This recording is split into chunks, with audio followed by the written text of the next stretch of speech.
Hey everybody, welcome to this month's edition of AML Voices. My name is Joe McNamara. I am the Director of Solutions Marketing here at AML RightSource. Just wanted to welcome you to this month's topic, which is AI in financial compliance, where we're building smarter, faster, and more reliably.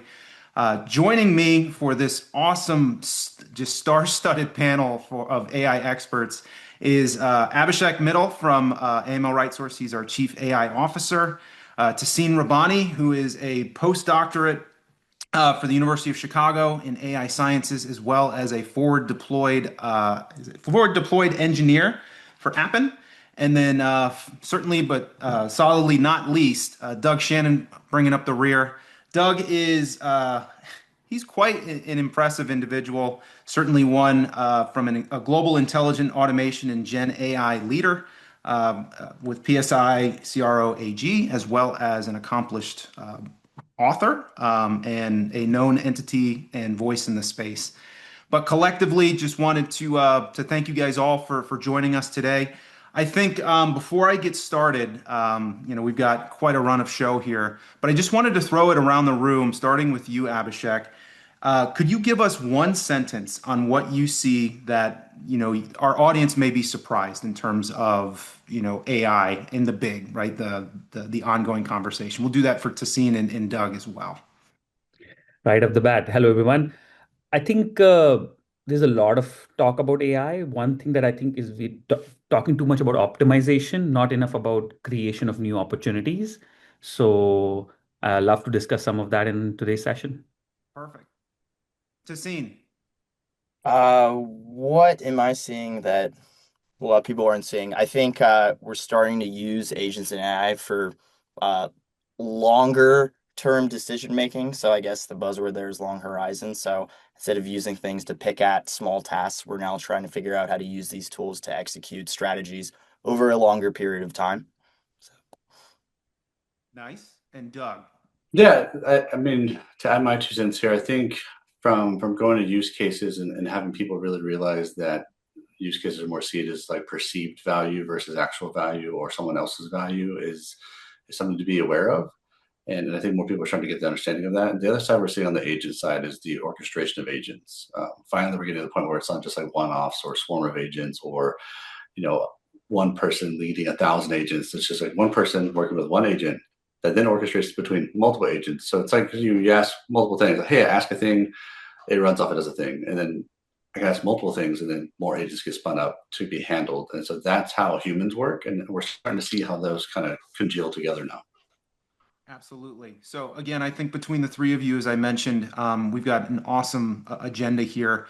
I'd be remiss though, I jumped right into it, as Abhishek pointed out. A couple housekeeping items. Number one, for anybody that's interested, this is being recorded and it'll be, produced and on demand on our website at www.amlrightsource.com. You'll also receive a follow-up email. So for those of you that have registered and are joining us today, we'll send over that link. Number two, we get this question a lot. Will this count as credit? At the moment, we are not accredited in terms of any specific, compliance training or anything like that. Really, what we're after here is we look for the best and brightest in the particular area of focus that we talk about on any given month. And so, just to throw those out. And then the last thing too is Q&A is open. And so, while we've got quite a few things that we want to cover in terms of today's conversation, I would really encourage our audience members to utilize that Q&A function. I'll do my best to try and moderate, the questions that come in and make sure that I can get those directed to our panelists. No guarantees we'll get through all of them, but at the same time, would highly encourage if you guys have questions. We're really trying to make this as interactive as we can. So with that, one of the first focus points that I really wanted to throw out to this group is really around this accountability gap. And, Abhishek, I know you and I are certainly primarily, focused in the compliance space, the overall financial compliance space as it relates to, banks, fintechs, cryptos, and other areas. It's probably not going to come as any shock to our audience either that AI is definitely on the mind in terms of just the topics that are covered frequently and often. But my question to you is more or less kind of a narrative that I'd like to set up front, and that's this concept of our audience seems to be hearing about AI a whole bunch, But, at the same time, what is it that they're maybe not hearing or need to hear more of that's different from kind of that day-to-day narrative that we encounter, especially with conversations with our clients and prospects? Yeah. No, as I said a little bit to begin with, right? I think with any new piece of technology, the focus is mostly on, hey, let's look at what we do today and how we can make that better. And, because it's also easier sometimes to prove value there. So optimization of existing process or stuff like that is a shorter, or like majority of the noise goes there or buzz goes there. But I think AI is such a fundamental technology that it gives you an opportunity to take a step back and look at what is the end outcome that you're trying to achieve. So in a financial crime space, I think it's our opportunity to not think of just how do we improve our current processes, but also take a step back and say, what are we here for? Which is ultimately fight more financial crime, prevent more financial crime, and how can we detect more? So that's the opportunity, and I think that's what I feel. And consequently, what type of new roles will get created, what types of different problems will get solved with this. I think that's a huge opportunity area which is not getting talked about enough, is that it's not just optimization. I think it's about solving new problems, looking at your processes in a very different way, which will create new opportunities for a lot of us and a lot of other employees as well. So I think that's one thing that I feel we should talk more about. Absolutely, right. And I think, especially to the point that you mentioned around just what kinds of roles and jobs will be created, that, in my opinion, kind of goes hand in hand with, one of the other areas of focus just around, right? Like you've addressed, hey, this is our why, right? This is essentially what we're set out to do. But there's also this creeping question around the how. And, especially Doug, in your experience and kind of looking through some of the infrastructure builds or some of the necessities around, building programs that work. Would love just to get you to weigh in on that piece of it before, Abhishek will go back towards, the specifics of infrastructure, especially in our space. But Doug, thoughts? Yeah, I think the biggest thing is moving back to system thinking, because what we've seen a lot is not processes, but more like workflows. And so working with many different organizations, many different companies like I do, I talk to these enterprise companies and they're like, yeah, we're doing all these things. There's 4 people that do this thing. It's a process. Like, is it? Because when you look at that 4 people, they're all doing individual workflow flows that are individual to themselves. Yes, it goes through a system or it goes through like an SAP system or ERP system, but like it's still a workflow. So understanding how to normalize that and say, well, what system are we going through? It needs to go through ERP. Maybe it's an AP process. It's pulled out of whatever and pulled and put into here. Take the manual stuff and go forward. But to Abhishek's point, it's also a matter of not just saying like, well, what can we do now? It's what kind of verticals, what kind of markets haven't we been able to touch as a company that has a service, has a product, has an offering that maybe you can touch now if you have that information. You're taking that information from one place, you put it into another, capture that metadata, capture that layer of unknown before. Now you have that. And now can you use that to take on a brand new market that brings in more value? Because that's the value conversation here versus just like, oh, we're more efficient and things run faster. We don't need as many people. Like that's not the conversation we should be having. Conversation is like, what else can we do? And that's where I would leave that. Absolutely, right. And that kind of brings to mind the concept of human in the loop, which I want to get to with you in a second, Tassine. But before we get there, Abhishek, especially as it relates to what I would consider like the day-to-day for our clients, when you think about some of the infrastructure conversations that you're having, I'm assuming a lot of it kind of mirrors what Doug has just laid out. But are there any specific kind of takeaways or points that, we're either seeing in conversations or that we're essentially seeing on the horizon in working with our clients in this space? Yeah, one thing which always has been said, but because of AI, it has sort of become front and center is data quality. And just to double click on data quality a little bit, right? Because generally people think of data quality as, oh, is it accurate? Is it timely? It is complete? Is the fill rate there? All that. Very important. But there's more to quality now than just those dimensions. It's also about accessibility. It's also about context, right? I think that's the word of the year, I guess, this year, about how do you create, when you think of a data, can you provide that context, whether it's to the human analyst or whether it's to the AI agent. So I think those kinds of things people are investing on. Before we jump on the agentic AI, what I see customers talking about is my data ready for AI? And how do I get my data ready for AI? What investments I need to do? And then the second one is on governance, especially in regulated industries like ourselves. How do we make sure that it's consistent? How do we make sure it's repeatable and explainable? So those are the types of investments I see. One on the upfront on data, and second on the governance, which people are sort of looking at as well. Yeah, absolutely. And again, I definitely wanted to double click into, especially around data readiness. I think we'll get to that as we kind of cover some of the things regarding like building the ecosystem. But true to my word, to scene, especially when we're thinking about not only the implementation of these tools, but arguably the value that exists just within kind of the human element of these, the I don't want to say models, but these programs. What are your thoughts? Because obviously you spend a lot of time essentially just evaluating, building, and modifying and optimizing these models. But when it comes to that concept of kind of human in the loop, like what do you see today? And then what do you see, potentially 6 to 12 months from now? Right. So when it comes to human in the loop, I think the language we used to describe the value add of AI was augmentation of expertise, which at this point I think is a bit of a loaded word because it makes you think of doctors, lawyers, rocket scientists, whatever. But really, it's augmentation of judgment, period.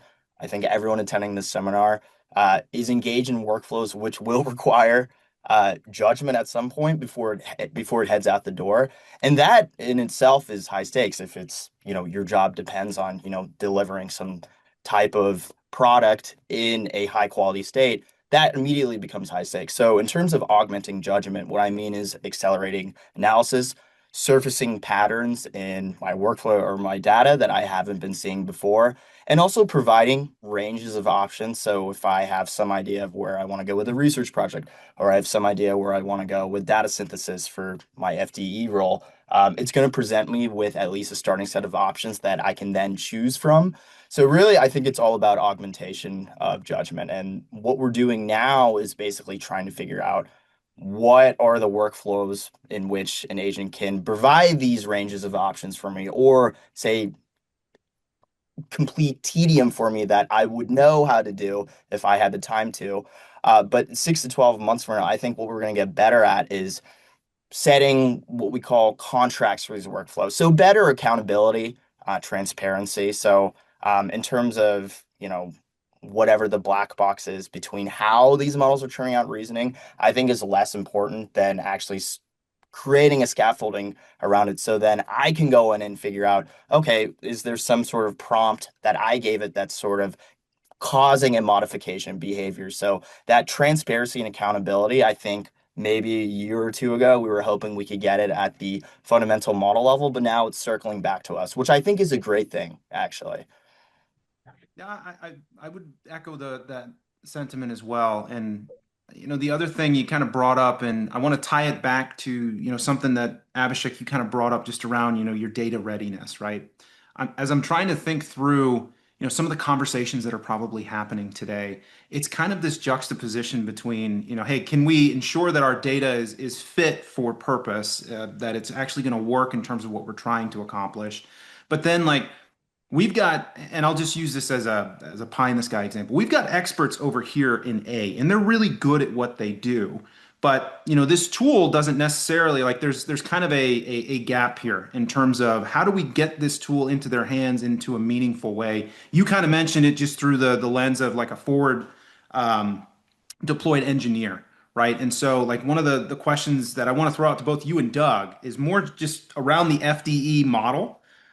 Because again, I think for some of the conversations that are happening, it's less about becoming the experts in terms of how to organize and run these tools or kind of build these models, and more about how do you optimize your existing value add in the space, even if it really does not necessarily directly align with AI or some of these other tools. So I'll throw that out there. Doug, maybe you go first in terms of just this concept of FDE and certainly some of the trade-offs that come with that. But then arguably like, what are some of the must-haves to see in terms of, how organizations should be looking at this particular build versus buy versus, partner kind of model?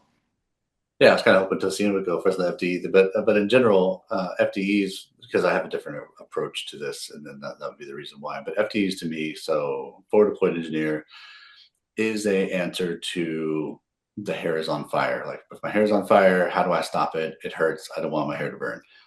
What's left of it, But in general, so ideally, bringing a developer in and saying, okay, come learn our processes, come understand our methods, come do our things. And back in the day, people understood it as like that's a bad idea because that's your intellectual property that this person's learning. Is this person our person, or is this person somebody else's? So on the build versus buy, are we buying someone in to come learn our process, our method, our infrastructure, or how we do what we do, or the ontology of what we say what we do, and the wording being used? Is that intellectual surrender? It kind of is at a certain extent because methods and processes and understandings can be patented, and so it's IP. But FDEs is also a great way to answer the same question. If your hair is on fire and you need to stop it, and you need a firefighter, you call the firefighters. They come in, they assess the situation. They go, "Here's what you need. Here's what you need to do now. Now we understand. We can move forward." But there's a future to this, and the future to this is sure you can bring in FDEs. They can vibe code amazing things very fast. They can POC it, which I would recommend. Like they use vibe code to POC something, and then they can actually build a good product. If they don't build a good product and they just continue to vibe code, you get pulled into this thing that I call as interconnected debt, and it's literally just vibe code stuff put together, throw it up there. Sure, you can throw it in production. Don't recommend it, but it's being done. And when you go to have maintenance issues, or you want to change it, or you want to have some nuance, you get a whole new code that you're throwing into production and you have no idea what touches. So that's my stance on it. There's good and bad, but I think with everything enterprise, everything company wise, we should always look at both sides of the coin and not just go like, this is the way because Palantir and OpenAI and all these people say, who cares? They're trying to sell you on that, and we are the people buying it, and it's up to us to make the actual decision at the end of the day. Justine. Yeah. So Doug covered essentially what is the paragon of the FDE according to the Palantir model, which is great. And everything I just want to go back to like the hair on fire. I think that's the right framing for why you would need an FDE. So I think Joe, we've been having conversations for the last year or two on, man, I wish every company would eventually own their own models, train their own models, et cetera, et cetera. But as we see, like the acceleration of technology is now necessitating the immediate adoption of AI. So, what the FDE does is bring in, of course, expertise in machine learning and AI to embed with your team to essentially kickstart whatever initiative you're going through. So, I'm leaving it intentionally vague because the FDE looks very different depending on what the service offering is. So, for instance, with Appen, that's a data layer company. So, other people in space are going to be like the Scale, Surges, Handshakes of the world.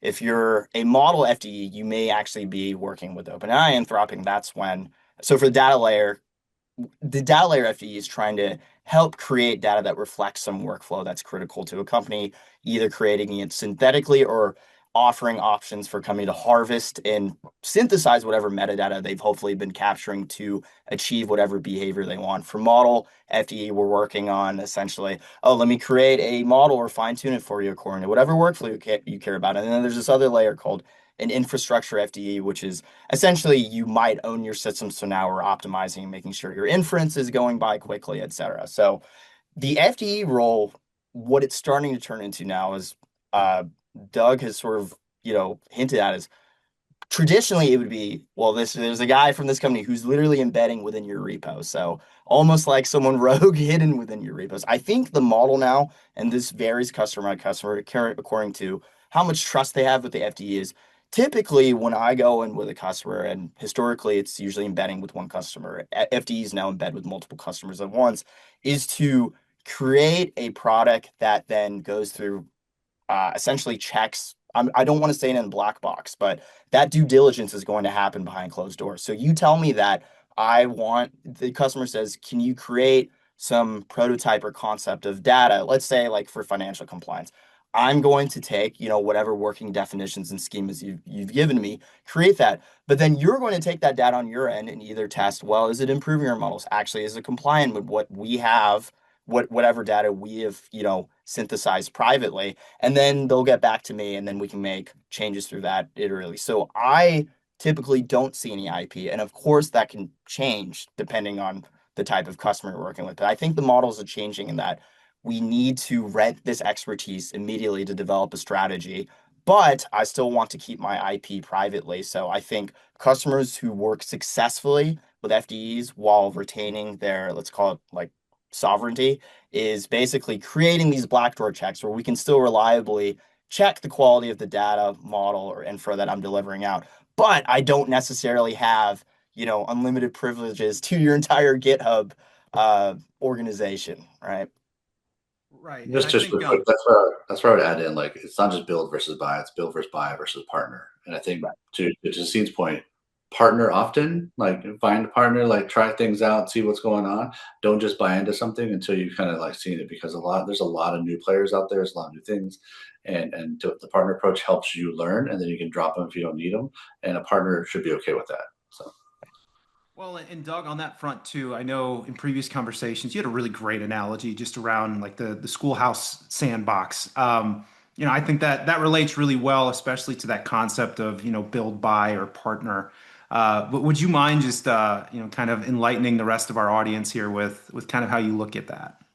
yeah, it was just the idea on the cuff on a conversation we had previously. So to rationalize that, or to add context that we were talking about, is that when you have like a school, you have like a small town. A small town has kids, and those kids eventually need to go to school. Well, you don't know what you need in the future. You just know what you need now. And so you start off with like a small schoolhouse, and there's one teacher. She teaches these kids, or he teaches these kids, and then they play in the sandbox, and like they're playing, they're learning.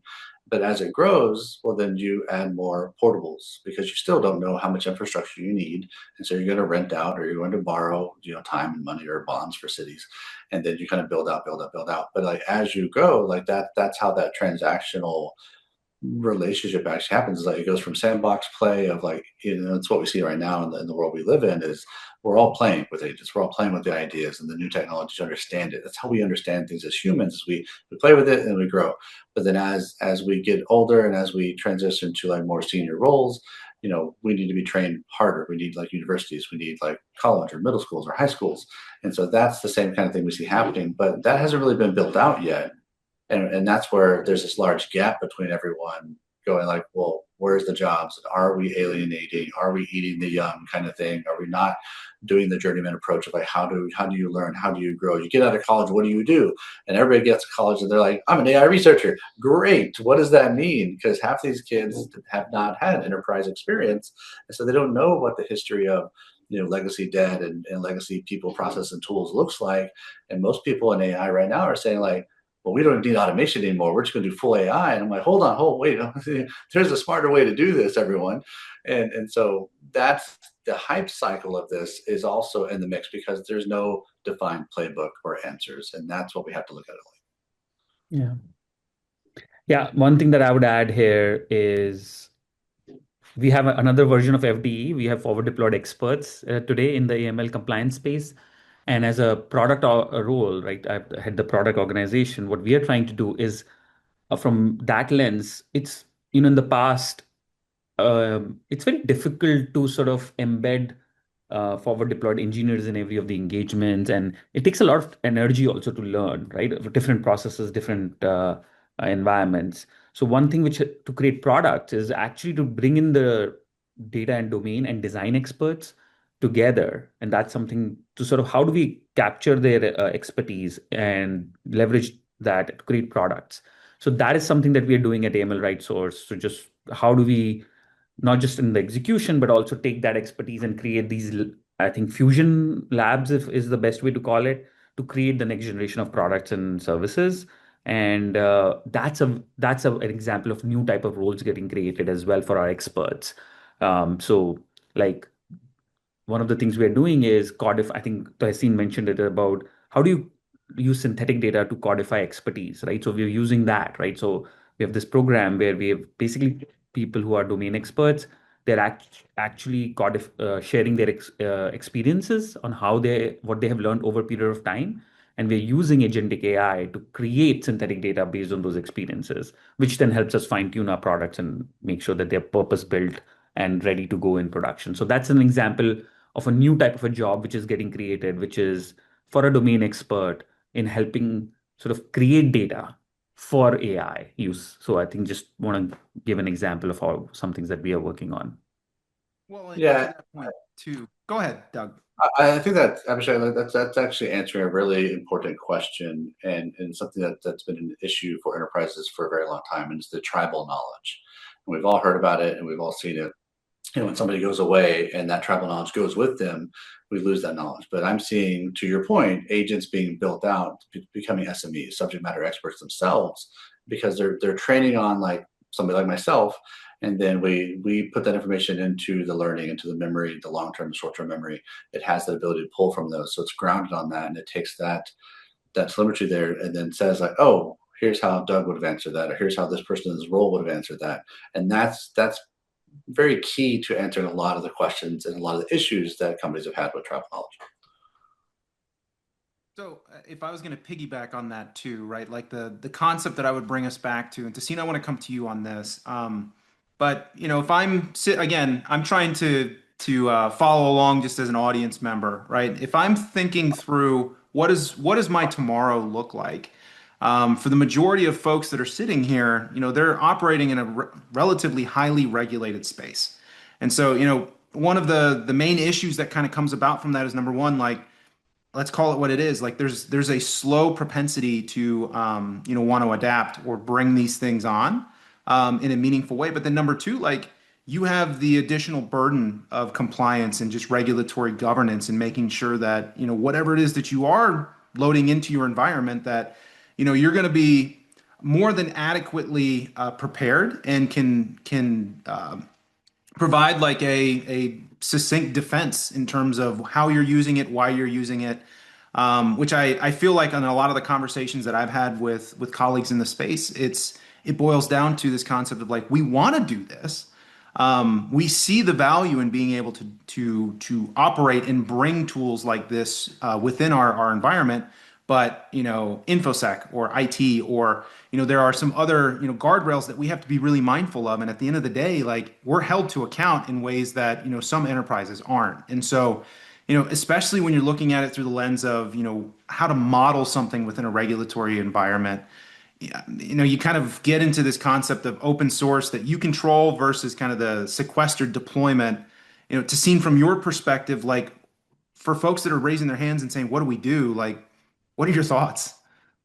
That's a pretty big question. I will try to answer it as best as I can. So, I'm good for one of those a session. yeah, so I think, if you're working within a regulated environment, you have several options right now. I would say, the nuclear option is to say, okay, we don't want anything going upstairs to a company that is not actively a part of our organization. Then the nuclear option is to go open source, hire an entire engineering team, build everything, and then you own everything, right?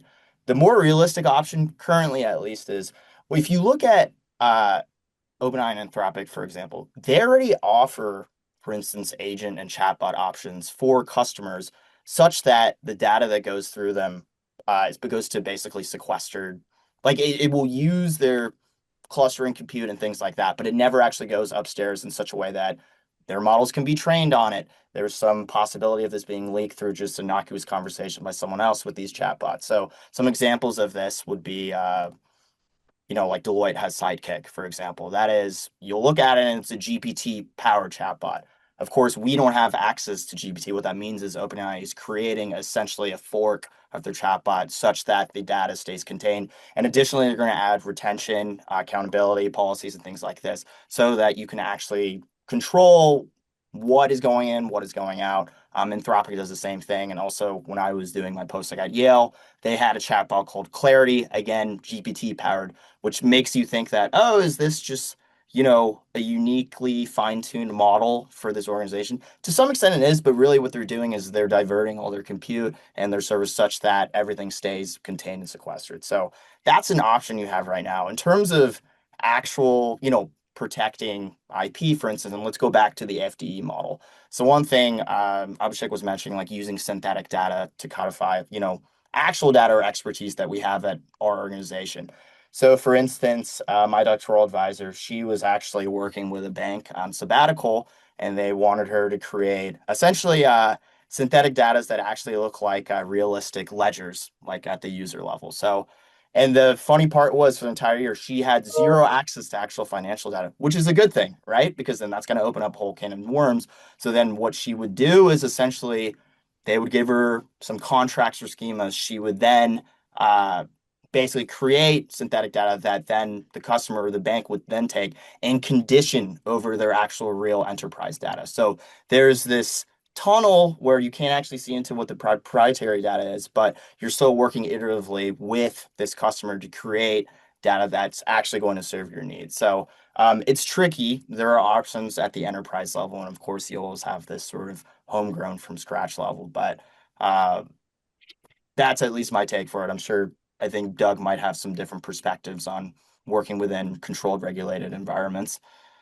Yeah, no, I think to add on to that, I think it's really for the story. The story was good because it adds to where agents are going now. And so what we're seeing is enterprises have this long history of siloed work events, like siloed working teams. This team can't talk to this team, but they need to because they need the data from and the context and understanding. Well, how do you get that? Well, the agents can take that on. The agents can take one person's insights, one person's understanding like their expertise, their SME style of this, like subject matter expert style of this, and take like, hey, these are the understandings we got from them, like the inferencing, right? Or there's another term for it, but like the information that's being provided can then be provided a certain way that another agent can pick it up and say, oh, actually that's legit. Let me take that concept or understanding and say, let's add this to this data. And this is really what they probably need. And then you don't really need to touch the data, but the data can still get you in one way, shape, or form or another.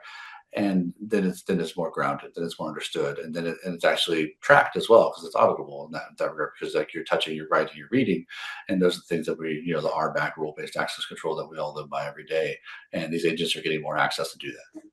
Right. Chuck, I want you to, if there's any additional thoughts you have on that, would love to hear.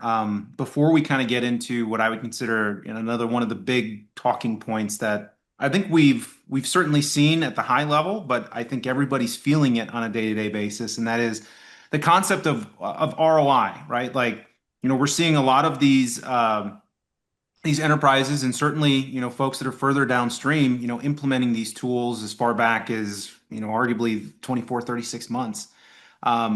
It begs the question, hey, what has our investment gotten us today? And certainly, through the frame of, efficiency or, additional value add or whatever it may be. I think that conversation is happening, but I'm not sure if it's happening through the right prism. So, again, anything on modeling. Otherwise, we can jump into essentially, I think, where, probably CFOs are most interested, and that is, hey, why are we getting these $1 million, multi-million-dollar, invoices a month, utilizing a tool that we may not have a full understanding in terms of where we're realizing or not the value. Yeah, I think we can jump on. I think that's a very relevant topic. And one thing with AI is everything's happening at a very fast pace, right? So with previous technologies, like, 10 years ago, Hadoop was everything. And I was, I remember days where everybody wanted to do everything with Hadoop. Even if something can be done like in Excel, still needs to be done in Hadoop because that was the hype cycle of the day. And it took some time to realize that, okay, that by the time it starts, the Excel can be done, right? So but with AI, everything is shortened, right? Even the learning part of, hey, we don't need to use, everything is not nail, does not require a hammer. And how do we segment the usage, right? So I think you already are seeing in the press and other media that, hey, we need to maybe segment our use case, maybe use certain types of capabilities, which are maybe open weight models or even machine learning models are pretty good, right? People forget about the past. They're good in certain use cases. Behavioral based modeling, especially upfront in transaction monitoring systems, we see a lot of that being used and to a lot of efficacy as well.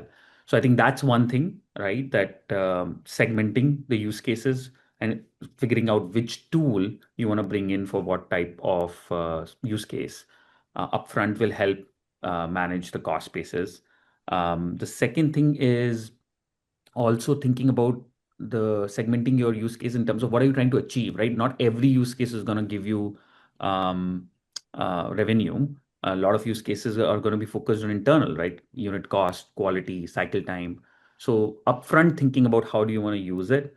Like I was looking at a study, I think people were saying right now, 50% of all the analytical behavioral segment, they are giving a lot more value from Gen AI and agentic. The value is actually less because people have just not gone through those reps.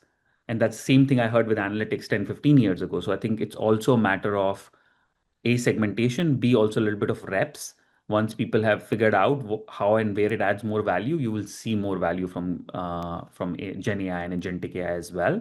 But yes, segmenting is very important. Everything should not be done with agentic AI. That would be my first right advice to anybody who's looking at it. Don't start with the tool. I mean, you don't get muscle without the reps, right? So you gotta build into it. Well, and Doug, I'm glad you weighed in because it makes me think about, again, the previous conversation that we were having just around this concept of, as you're looking at, what the future of your workforce looks like. Obviously, I think the underlying narrative that I've seen that, quite frankly, is just not played out, at least not in the way that it's been projected, is this concept of AI is going to take your job. Um, but at the same time, I think there's merit in the concept of, but somebody that knows how to utilize these tools probably will. But I know that you have a slightly different viewpoint in terms of as you're identifying either net new challenges or in some cases you're challenging some of the traditional models around headcount, staffing, things like that. What are your thoughts as it relates to kind of the strategic approach to utilizing these tools in a meaningful way? Lots of thoughts, but in general, so to get into it, I do think everybody looks for the ROI approach. So my first things I usually talk about is like, hey, if you want ROI in your business, if you're looking for that, and that is your metric, that is your target, which we all know measures and targets aren't a target. Once a measure becomes a target, it's no longer a good measure. But in general, if you want to save money, it's usually looked at as and to the job point is like stop firing or don't fire at all and just stop hiring.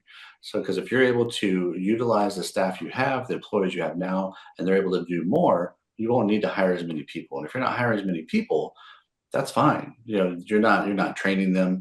You're not adding headcount to add headcount. You're not having to reinvent stuff. Like you can literally go to anybody that comes to your business, anybody that comes to your leaders and says, "Hey, we can't capture this value because we need 10 more people." Well, great. Do you need 10 more people, or can you work with our automation or AI teams? Can you work with those individuals? Say, can they do some of that? Can we do more with less? That's the conversation we should be having. The other side of this, though, is the more metacognition, the co-thinking side of this. So with agents, and as people start to do more with them, we will start to see more people co-thinking with AI. And that's not just like human in the loop, it's human on the loop where it comes to once it's more trusted.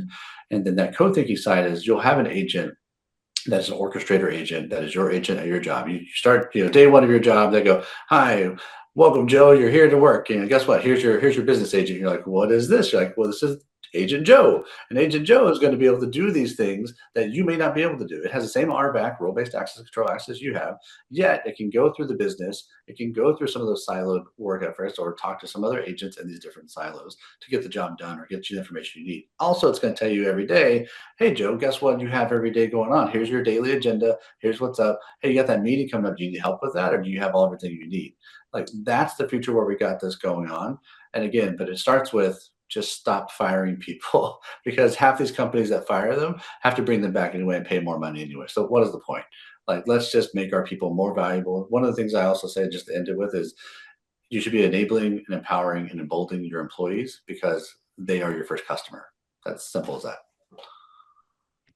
I mean, I would agree, and I want to flip it to you too, Abhishek. The concept, right, of maybe it's not, it's certainly don't fire, and maybe it's not, don't hire, but especially through the lens of where we've seen this space come, right? Like a lot of it's volume based, and I think the underlying trends, at least from conversations I've had, are really pointing towards this concept of moving specialists up the chain and making it so that and Tassina, I want to come to you after this, but the concept of kind of automation, how can we move our folks, and to Doug's point, truly embolden them to take the next step as it relates to unlocking the next level of value to the organization. But that always seems to be kind of a tricky conversation, right? Because you don't want to be left, especially with a regulator, you don't want to be left having to defend the decision of, well, you probably should have brought some more people in. And if all you're saying is, well, we've got AI, I think that that's a very short and a very negative conversation that's probably not going to end in your favor as the institution being evaluated. But any thoughts on that? Yeah, I think if you start from the regulators, right, what are they looking for, right? They're looking for explainability. They're looking for consistency with the same inputs you want. You can't have different outputs.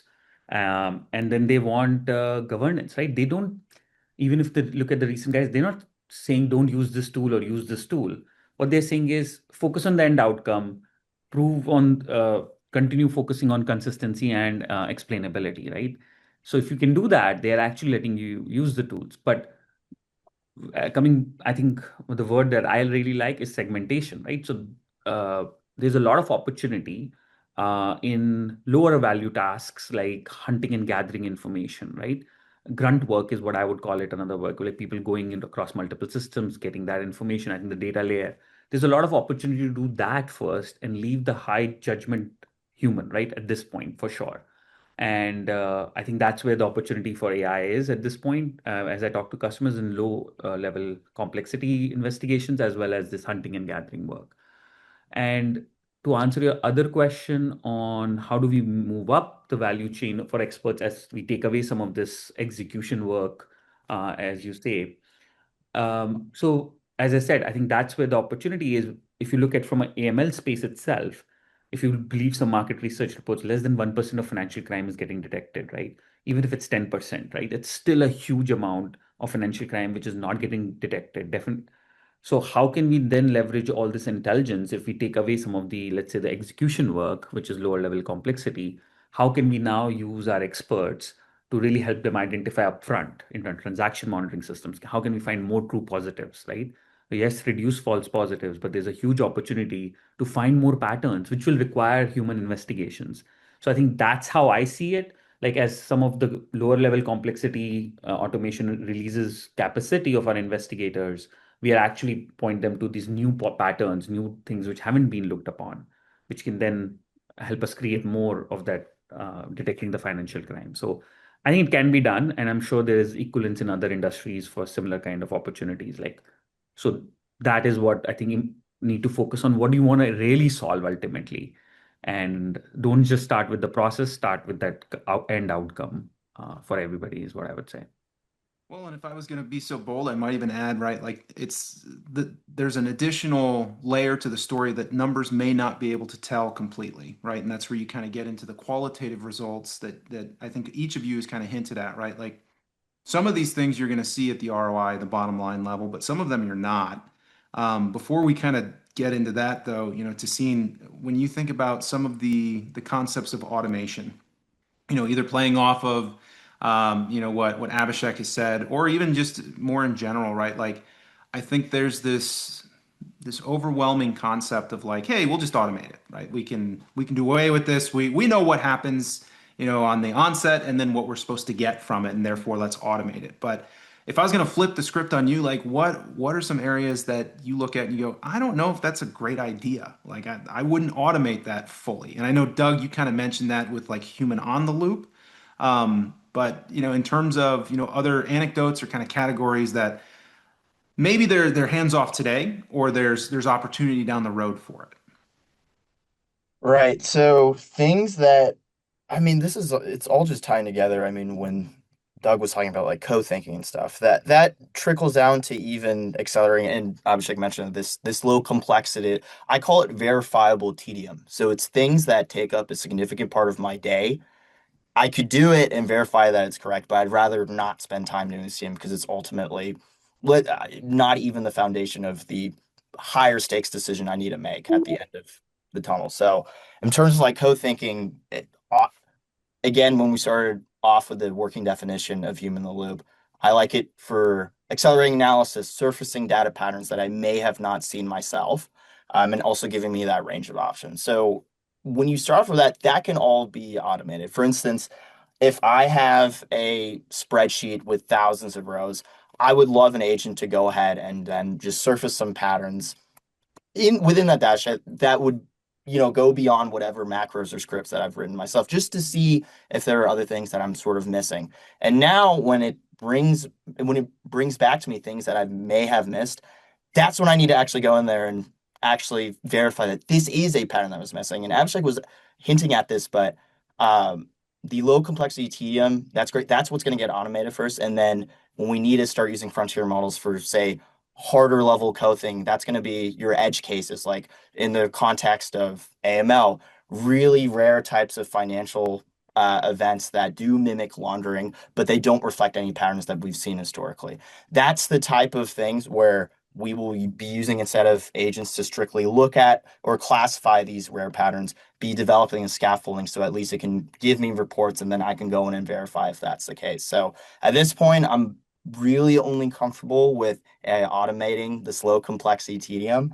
But that's still useful, right? That saves me hours out of my day. And then what comes back to my plate is not the noisy stuff that I need to sift through. It's really like key points or key patterns that I should then be investigating by hand, if that answers this also very difficult question. Well, I'm seeing heads nodding, so I think the answer is at least up front, yes. But Doug, Abhishek, feel free to weigh in. I know we've got about 15 or so minutes to go, so feel free, and then we can kind of start to wrap things up. Yeah, I think just to summarize it, it's a trust layer. It's a trust layer of how do we trust this? Let's move through the processes as we co-think, as we utilize agents to handle this low TDM, which is a great concept and a great way to explain that. Low work of like, I don't need to waste my time with this. That's where it moves in. But again, there's another way to look at this too. It's the cognitive offloading is a thing. We've done it with GPS. All of us have done this. Every human alive. None of us pull up MapQuest anymore and print it out and go, here, read this to me as I'm driving, because that would suck. But it just tells you where to go, and it actually analyzes the traffic and the multi-layers of that. Is there a stop ahead? Is there a cop up there? Thankfully, they tell us that thing because it's kind of nice. But in general, like that's where we've gotten to is we can cognitively offload some things, but we need to be careful that we do not cognitively surrender other things and the thinking side. Now, to Cian's point, ask the questions, ask to understand. I understand this. The AI is telling me that. What am I missing? I can ask the AI, what am I missing? And it makes it think and like, hey, give me a different example. Like, what is the thing that I'm not seeing out the side of the room? What is the thing in the corner? Like, not the anxiety tiger in the corner, but it's in general, what is the thing that we're missing? And we can get a little bit of that. But that again goes into metacognition, thinking about how you think. And this is where every human has to come into that and go like, how do I think about that? What do I stand up for? What is me? What defines how I think? What defines how the business thinks? Because a lot of stuff that we hear that we're talking about in this same conversation is businesses have their own culture. And as they have their own culture, even with FTEs and the things we talked about in the past, like, and how we drive that business down the line and how we bring in value, well, what is that? Like, what are those things? How do you answer that in that particular business's culture? And that's how you win the game. It's between entering the culture, bringing it all together, doing co-thinking, driving to where you're not cognitively surrendering things, but you are offloading the right things. And then you're actually gathering all the data lineage that we haven't talked about. We've kind of talked like in general about like data governance, data understanding, and data context, data lineage of where it comes down the path to where we then grab that metadata and do more with it. That answers the questions. Like there is the win right there. Joe, I want to add one thing on cognitive surrendering, right? Like for anybody who's designing any solution or thinking of deploying AI, yes, you want to optimize for cycle time, unit cost, quality, but for judgment, I think introducing friction is actually important, especially when the cost of being wrong is high. I think that's a word which people don't think of usually when they're designing, but genuinely introducing friction. And the way when I say friction is if you have human in the loop and you have AI, if the cost of being wrong is high, actually asking the human to sort of not just say yes or no, but explain why do you agreed or did you partially agree? Did you completely agree? What could be an alternative hypothesis? Like genuinely asking the humans to think to avoid some of these things. That's the responsibility for the process or the platform designer to think about those things. Again, in the context of the cost of being wrong as a metric. So I totally agree with that comment from Doug, that cognitive surrendering, we should think about that as a term. Doug, I you love look the like you friction want to thing because I respond. talk about turbulence in my book. So I call instead of friction, it's turbulence because I talk about like how the flow state of things. But yeah, cool. And I would add, this is just more of an anecdotal experience, but completely agree with you, Abhishek. Like I've had, I can think of one specific manager I had that, regardless of what I was working on, um, I always knew that when I would take it to him, my goal was to figure out how few holes he could poke in it, but he was still going to poke some holes. And so figuring out, how do I bake in that anticipated extra iterative time to ensure that we were still going to make deadlines, that we were still going to, ensure quality while also making sure that we were accounting for the exact friction or turbulence as you both have kind of defined it. So I could not agree more. I think with the kind of the remaining time we have, I kind of wanted to look at, well, first let me ask, is there anything specific that you guys want to call out? Otherwise, I've got a couple lightning round questions that I'd love to fire your way. No? Do it. Okay. All right. Then Abhishek, I'm going to put you on the hot seat then, and this kind of goes back to the concept of defensibility, but when examiners are coming in and they're having ongoing conversations with our clients, like what are they actually asking when it comes to AI use? I know you mentioned, they're not going to tell you which tools to use or not to use, Yeah. but thoughts on that?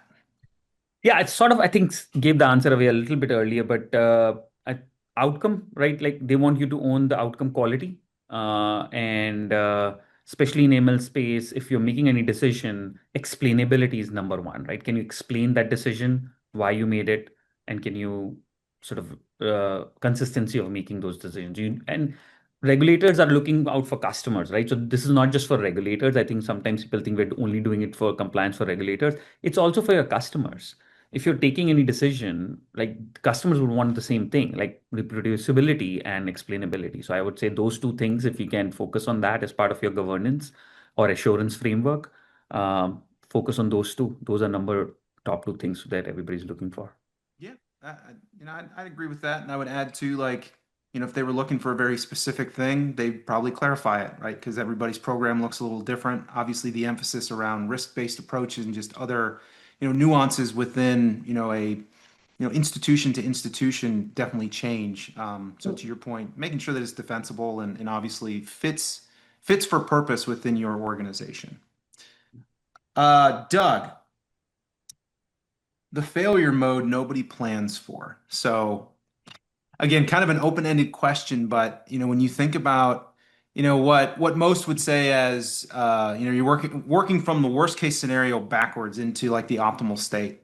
What are some of the key components that we should be evaluating or we should be thinking about just to ensure that again we're not 4 steps down the road realizing that now there's a lit fuse that's coming to chase us?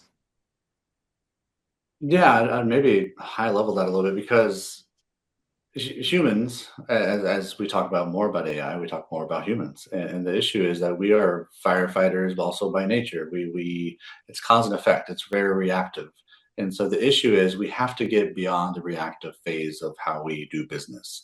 If you see some smoke, there's potentially a fire, but like we need to be able to go, hey, if that smoke's there, why is that smoke there? Was there underbrush? Was there, should we have burned it ahead of time? Did we leave like the broken window approach? Like the idea there is like if you leave a broken window at a house that's abandoned, the odds are more windows are going to get broken. People walk by, oh, that house, that's an old house. Wow, I'll throw a rock in it. People do this. It's sad, but it's a very human trait.